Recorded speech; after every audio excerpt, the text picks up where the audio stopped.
Y dentro de las corrientes de pensamiento humano o de las corrientes de formación existen dos almas, que son los humanistas, que son aquellos que desarrollan una moral, basada en la identidad y la condición humana. Dentro de estas carreras encontramos sociología, carreras artísticas, incluso de contabilidad también podríamos hablar, y también existe otro tipo de escuela o alma mater, que son las disciplinas tipo STEM, que son de ciencia, tecnología. Somos el canal de YouTube de la Iglesia Presbiteriana Divino Redentor de San Fernando y te invito a que te suscribas a nuestro canal y le pongas me gusta a este video. Ingeniería matemática.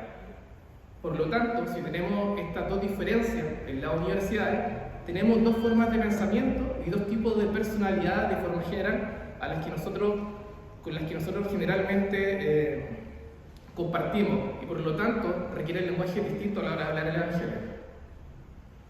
Pero algo pasa en nuestro modelo educativo.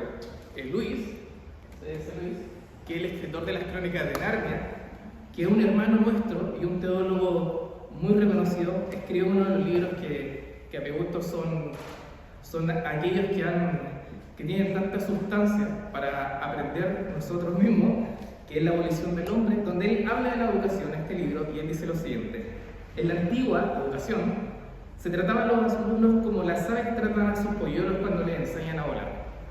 Y un ave, cuando le enseña a volar a su polluelo, lo trata con amor y lo trata de tal forma que se pueda desarrollar libremente. Pero, Luis dice, actualmente la enseñanza moral se equipara a cómo un avicultor cría a los polluelos. Y un avicultor lo crea con un fin específico.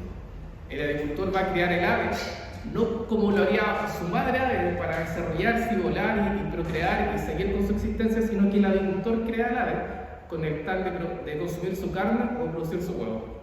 Y lamentablemente esta es la educación con la que nos encontramos hoy en día. Una educación que habla del utilitarismo, una educación que su único fin es la producción.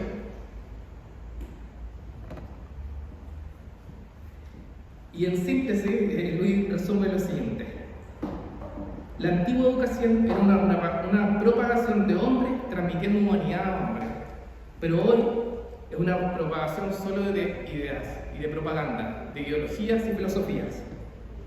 Interesante como en Colosenses 2:8 nos dice la Biblia: cuídense de que nadie los cautive con la vana y engañosa filosofía que sigue tradiciones humanas, la que está de acuerdo con los principios de este mundo y no conforme a Cristo. Por lo tanto, entendemos que sí, efectivamente existe una filosofía que es contra nuestra moral cristiana y nuestro estilo de vida cristiano, pero eso no significa que toda la filosofía sea mala. Y evidentemente la Biblia habla de filosofía y un libro que también tiene mucha filosofía dentro de sus compendios. Entonces, aquí yo quiero la pregunta: ¿por qué eligieron la carrera que han elegido? ¿Cuál fue nuestra motivación al escoger la carrera? Voy a ser autorreferente y me voy a referir que mi primera motivación para estudiar música y ser un intérprete era dedicarme al servicio de la iglesia al 100%. Yo en ese tiempo iba a una iglesia de carácter más carismática, y por lo tanto yo creía en la doctrina en aquel tiempo de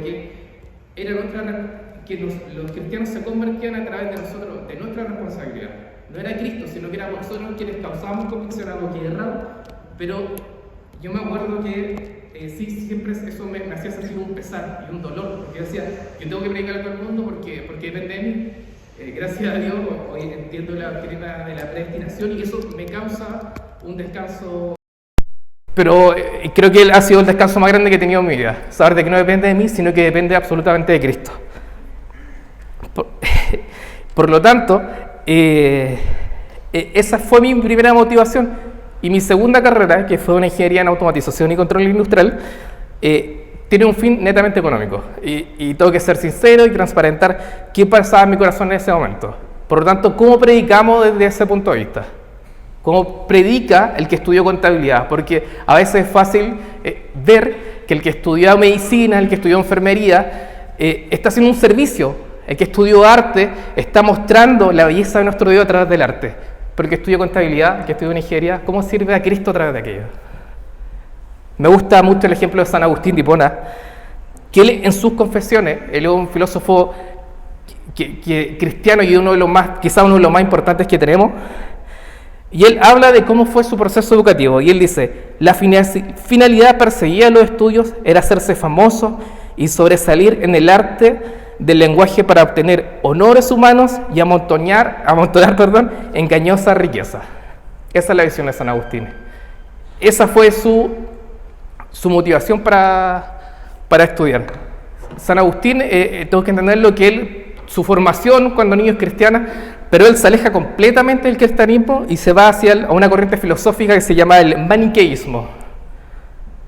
Pero San Agustín en un momento vuelve a ser confrontado con esta belleza y la realidad de Cristo, y él, cuando ya toma conciencia de esto, él escribe en la confesión: qué dulce ahora me resulta de golpe carecer de la dulzura de las frivolidades.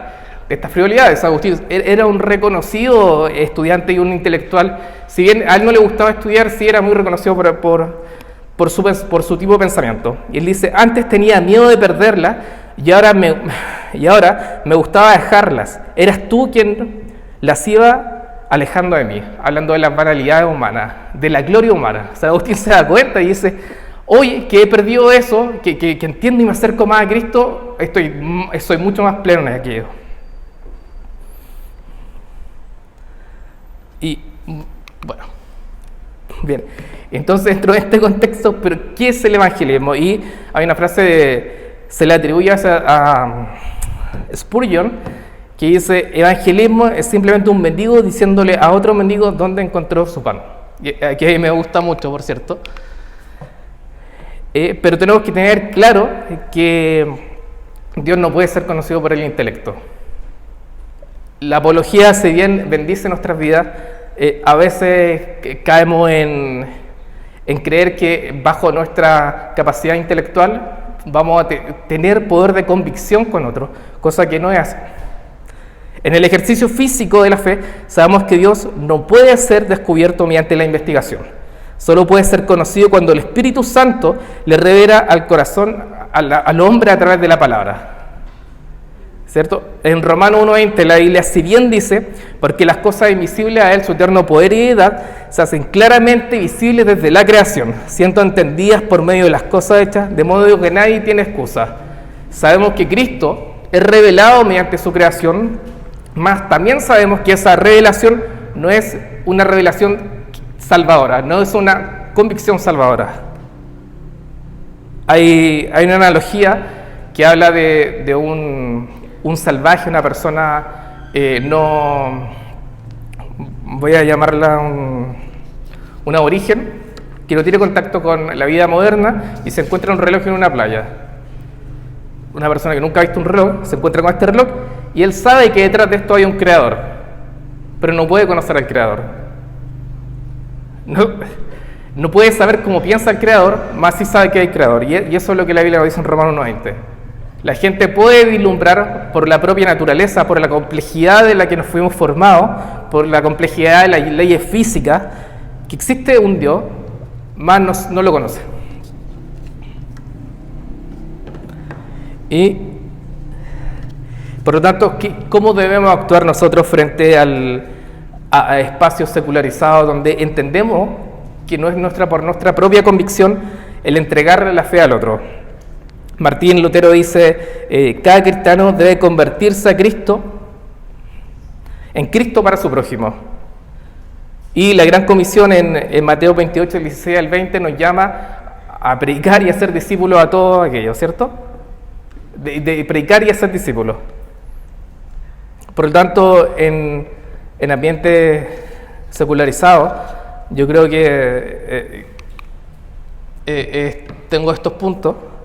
Y ahora voy a tener que referirme de forma a mi propia experiencia personal, que si bien no es un sinónimo de la verdad, creo que puede servir quizás para algo. La Biblia dice: practica usted mismo el Evangelio. En Filipenses 1, 21, 23, la palabra dice: porque para mí el vivir es Pablo, que está encarcelado, dice: envía una carta y dice: porque para mí el vivir es Cristo y el morir es ganancia. Ahora bien, si seguir viviendo en este cuerpo representa para mí un trabajo fructífero, ¿qué escogeré? No lo sé. Me siento presionado por dos posibilidades. Deseo partir con Cristo, deseo partir y estar con Cristo, que es muchísimo mejor, pero él también dice que es preferible aún quedarse un poco más para salvar a otros. Y esta parte es cómo nosotros practicamos el Evangelio donde estamos, cómo lo practicamos en nuestro trabajo, cómo lo practicamos en nuestra universidad o en nuestro estudio. ¿Cuál debiese ser nuestra actitud? Y yo por lo menos he practicado una sinceridad absoluta. Creo que en mi experiencia estudiando siempre me he mostrado como lo que soy, que es un cristiano, y gracias a Dios y a la misericordia de Él, me acuerdo que tenía un profesor que a veces en clase, por molestar y hacer ejemplo, decía: ¿quién de nosotros es cristiano? ¿O que hay un cristiano en que se va al cielo? Y me acuerdo que levantaba la mano y conversábamos con él estos temas y se hacían debates cristianos dentro de la misma aula. Dentro del mismo espacio universitario. Proclama el Evangelio públicamente. La Biblia dice en Romanos 1:16: a la verdad no me avergüenzo del Evangelio, pues es poder de Dios para la salvación de todos los que creen, de los judíos primeramente, pero también de los gentiles. Muchas veces nosotros hemos tenido o conocemos gente que claramente necesita de Cristo, y nosotros también como cristianos debemos hacer lo que Cristo hacía, ¿cierto? Jesús dice en la Biblia que se compadecía, sanaba a los enfermos porque se compadecía de ellos. Pero nosotros, ¿cómo nos compadecemos de la gente? ¿Qué es lo que deberíamos hacer? Ciertamente, si bien el fin de nuestro trabajo es generar nuestro ingreso y el fin de nuestro estudio es obtener un título, nosotros nuestra naturaleza propia es ser cristianos, nuestra naturaleza es el cristianismo, nuestra esencia es el cristianismo, y por lo tanto debemos vivir conforme a esto. Pablo decía: ser imitadores de mí como yo de Cristo.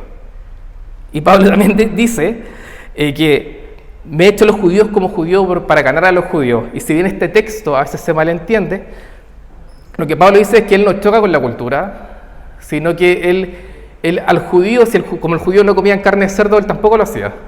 Por lo tanto, y a veces vemos ejemplos del cristianismo en este aspecto, o ejemplos lamentables como el pastor Soto, que es una persona que constantemente está atacando otros tipos de filosofía humana. Yo me pregunto: ¿es acaso nuestra labor hacer eso? Claramente no, ¿cierto? Nuestra labor es estar ahí para aquellos que están sufriendo. Más de alguna oportunidad, yo creo que todos hemos orado por algún compañero de trabajo, por algún compañero de la universidad, y no es porque seamos especiales, no es porque tenemos santidad, sino es porque hemos reconocido que Cristo es el único que nos puede ayudar. Y es eso lo que debemos demostrar, que Cristo es nuestro único medio de felicidad y nuestro único concepto de perfección, nuestro único norte.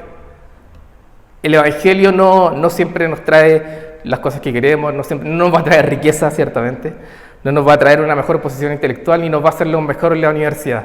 Lo único que va a hacer es entender que nada depende de nosotros y no tenemos fuerza en nada. Nuestro único descanso es Cristo. Nuestra única fortaleza, nuestro único modelo de vida es Cristo, porque sé que en Él siento seguridad, porque sé que en Cristo soy fuerte. Y todos los humanos pasan, y nuestros compañeros y la gente que nos rodea pasa por estas mismas situaciones en las que ellos se ven acongojados en su vida y se ven. Es muy común hoy día en la universidad la depresión, es muy común en nosotros mismos la depresión, y es algo que no necesariamente Cristo va a sanar. Tengo uno de mis mejores amigos que él era un cristiano reformado, convencidísimo. Hoy él duda mucho de su fe y finalmente, a pesar de que él en un ejercicio intelectual intenta constantemente creer en esto, él me dice abiertamente que a él le cuesta mucho y no lo hace. Y a veces llegamos a la conclusión de que lo único que podemos hacer es confiar en Cristo, es confiar en que Cristo va a cambiar su pensamiento, ¿sí? o va a calmar su alma. Y creo profundamente que el cristianismo es eso. Nosotros no somos perfectos, yo en particular no soy perfecto. No deberíamos mostrar quizás tanta perfección al resto de los cristianos. Creo que dentro de mi ámbito universitario, los que más me criticaban fueron cristianos, justamente. Porque con mis compañeros yo sí salí varias veces a un bar, y quizás suene mal decirlo desde acá, pero no jamás me curé. Y en todas esas conversaciones hablábamos del Evangelio y compartíamos el Evangelio. ¿Cuántos de mis compañeros realmente fueron convertidos en ese proceso universitario? Yo no diría que muchos, pero sí sé que con el tiempo muchos de ellos sí fueron a la iglesia. Y muchos de ellos me recuerdan con cariño porque no mostré un evangelio perfeccionista, un evangelio que es una mejora moral, sino que un evangelio que reconoce sus faltas y que sabe que lo único que aferrarse es la figura de Cristo. Y yo estoy profundamente convencido de que Cristo, de que reconocer que soy tan falto, que necesito esto, es lo que la gente realmente necesita a veces escuchar. No soy un ejemplo moral, absolutamente, sino que es Cristo el que con su gracia ha lavado y ha mostrado al resto algo que ellos ven bueno. Pero eso, yo creo que deberíamos ser vulnerables. Creo que la mejor forma de predicar el Evangelio a nuestros compañeros es viéndolos como la Biblia dice, como iguales o superiores a nosotros. Sabemos que ellos no conocen la verdad, sabemos que Cristo es el único que va a provocar convicción y por lo tanto deberíamos quizás ser más humildes en ese aspecto. Eso no... Y por último, bueno, no quiero retomar, orar incansablemente por los incrédulos. Yo sé que todos tenemos amigos que no creen en Cristo, que tenemos familias e hijos que están separados de Cristo, pero el punto es si oramos por aquello. La verdad es que a veces se dice que la teología reformada enfatiza que la salvación es un acto soberano de Dios, tenemos a disminuir el fervor del evangelismo. Pero este no debería ser nuestro llamado, ¿cierto? Y quiero terminar con el testimonio de San Agustín, que lo mencioné varias veces. Si usted alguna vez puede leer las confesiones de San Agustín, es tan maravilloso como el cambio que Dios causa en su vida que yo pienso que quizás les puede interesar. Bueno, San Agustín, él se cría de forma cristiana y durante un momento de su vida, San Agustín tiene un quiebre y él se vuelve no solo a una filosofía apartada de Cristo que es el maniqueísmo, sino que San Agustín se entrega completamente a las perversiones y perversiones sexuales también, y entregado completamente, pero en un momento él tiene este cambio y él se da cuenta y vuelve a Cristo. Y lo maravilloso de esto es que San Agustín también es conocido como el hijo de las lágrimas de su madre. ¿Por qué? Porque su madre fue una mujer piadosa que oró incansablemente por San Agustín. Y aquí vemos eso, es el poder de la oración. Yo creo que si hubiéramos conocido nosotros cómo San Agustín se entrega a sus pecados, podríamos entender también lo maravilloso que es la oración, lo maravilloso que es Cristo y lo misericordioso que es Cristo con nosotros y con quienes amamos. Eso, no sé si tienen preguntas. Tú contabas tu experiencia que cuando hablabas con tus compañeros de universidad te presentabas ante ellos como alguien falible. Si nos puedes profundizar, ¿cómo predico yo a mis compañeros mostrándome como alguien falible? Sí. Por ejemplo, voy a hacer un ejemplo que tenías compañeros que eran cristianos, pero ellos siempre se mostraron como gente, podríamos decir que faltaba poco para que estuvieran cerca de los ángeles, como con perfección moral, y siempre mostrando esta cara de felicidad. De que todo es perfecto en mi vida, de que nada me falta, porque a veces la creencia cristiana creemos que un sinónimo de nuestra buena vida cristiana es nuestra buena economía, que nos vaya bien en la universidad con las notas y que tengamos buenas relaciones con el resto, pero yo no mostraba eso. si le mostraba que a veces sí estaba triste, que a veces sí me faltaba el dinero, y decía que no importaba eso, porque finalmente el tener a Cristo me es suficiente. Ok. Gracias. Eso en mi experiencia, perdón. Quería saber cómo es tu experiencia, porque creo que también es una cuestión de intencionalidad. Cuando, por ejemplo, tú dijiste que salía con tus amigos y está bien, pero hay que tener una intencionalidad y como que personalmente tú hacías esto, porque si bien que nosotros podemos salir y tener estas conversaciones y a veces no en el ámbito más común, pero estar alerta porque también es muy tenue la línea de sentar en la rueda de los escarnecedores y estar en un lugar para evangelizar. Y todo esto depende de nuestra intencionalidad. Entonces, como que tú particularmente cuidó de tu corazón para tener esta intencionalidad en cada lugar que no era una iglesia, ¿entiendes? Que era muy alejado del lugar habitual de una evangelización. Sí, entiendo. Creo que todos los que... Bueno, hay una frase que me gusta, que la he escuchado un par de veces, que lo que nosotros amamos es lo que le dedicamos más tiempo. Por tanto, si mi prioridad en la vida, y eso es como lo que decía nuestro hermano anteriormente, que nosotros tenemos que llenarnos del conocimiento de Cristo primeramente. Es difícil predicar o es difícil mantener la integridad si yo primeramente no soy lleno del Espíritu ni soy lleno de la palabra de Dios. Por lo tanto, hay gente que le gustan determinadas cosas y si uno habla con esa gente siempre va a llevar sus conversaciones hacia ese lugar, ¿cierto? A quien le gusta la economía generalmente va a hablar de economía, pero va a tomar cualquier excusa para hablar de economía. Al que le gusta la abogacía o el derecho va a hablar cualquier cosa que va a llevar relacionada al derecho, y el que es cristiano y el que tiene una convicción real de Cristo va a llevar todas sus conversaciones a eso.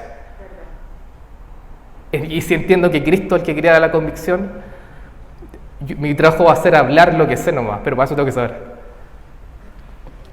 Y disculpen un poco más, porque quiero explayarme un poco más, y recuerdo que todos mis trabajos en las universidades tenían como dice Santiago, la religión pura y sin mancha esto, guardarse sin mancha, la religión pura y sin mancha si esto, ayudar a viudas y huérfanos en sus tribulaciones y guardarse sin mancha el mundo. Y habla de un carácter tan social, que es que nosotros deberíamos, y la iglesia debería tener un rol principalmente social, tanto en la universidad, que tiene muchos espacios sociales, como también, no sé, mi proyecto título, les voy a dar un ejemplo, fue una prótesis robótica, para una persona que estaba en mi universidad y necesitaba la prótesis. Y tiene que tener un carácter social. De hecho, con mi profesor, que era un ex presbiteriano, con el que hablábamos en la clase de la fe cristiana, con él compartimos, intercambiamos hartas cosas que él quería hacer a través de un desarrollo social. Eso.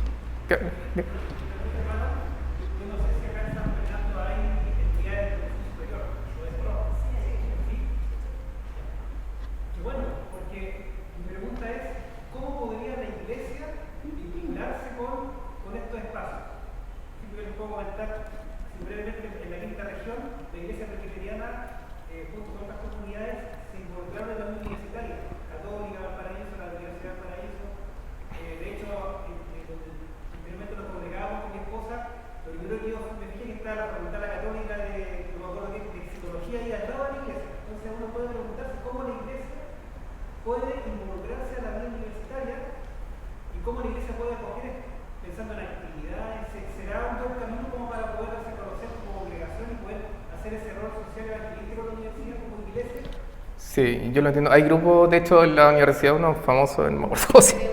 ¿Ah? GU, un grupo cristiano que está en todas las universidades, pero yo creo que está bien que exista, pero sí tienden al ostracismo, tienden a cerrarse solo entre cristianos, y el punto es que debemos compartirlo con los que no son cristianos.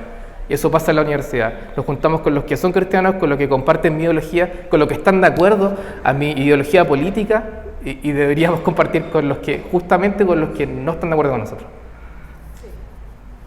Y una labor de uno a uno y una labor larga. No les conté, pero yo hice misiones en Argentina, estuve en Santa Fe, después de estudiar música me fui mucho tiempo a hacer clases de música a niños a un hogar de menores y no todos eran cristianos y eran... Si ustedes acá piensan que en Chile hay vulnerabilidad, ustedes tienen que ir para allá para saber que pero 10 veces más es una cosa horrible, la verdad. La vulnerabilidad que existe, no sé, chicos que le apuntaron con un arma a su mamá, que casi la mataron, digo, es fuerte el tema y es doloroso y ahí uno se da cuenta de la necesidad de Cristo que hay. ¿Usted me hace? Lo que pasa es que yo quiero hacer como un refresco de memoria de nuestra congregación, porque nosotros hace años atrás, mi hijo mayor tenía 8 meses, entonces hace harto tiempo. Hicimos una labor con niños. Nosotros íbamos a buscar todos los días domingo a niños en una escuela local. Todos los niños que estaban ahí estaban bajo una situación súper vulnerable, o sea, estaban por medidas de la ley, o sea, no podían ver a sus papás. Y probablemente nosotros nos hayamos olvidado de ellos. Yo les quiero contar que, a modo de testimonio, nosotros a veces traíamos de 30 niños que provocaban incomodidad en la congregación, porque entendamos que esos niños no salían ni siquiera de esas vacaciones, se quedaban ahí en ese internado. Y yo tengo contacto con 3 de ellos, y los 3 son cristianos. Los 3.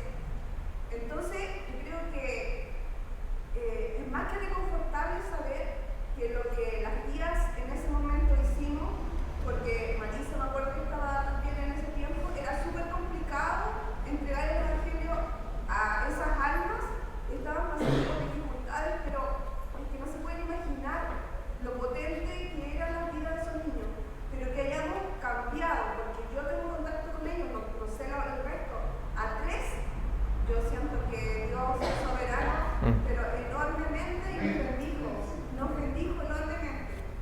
Yo tengo contacto con una niña que ya se convirtió, que ella fue abusada por su papá, que cuando estuvo preso en Reino, su papá salió arrancando. Entonces, saber que ella, a pesar de todo lo que ella cree en Cristo, yo creo que hay que dar gracias a Dios, porque la tarea que hicimos no fue fácil. Muy bien.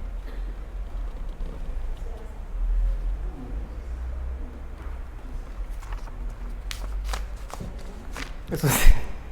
Qué lindo el testimonio.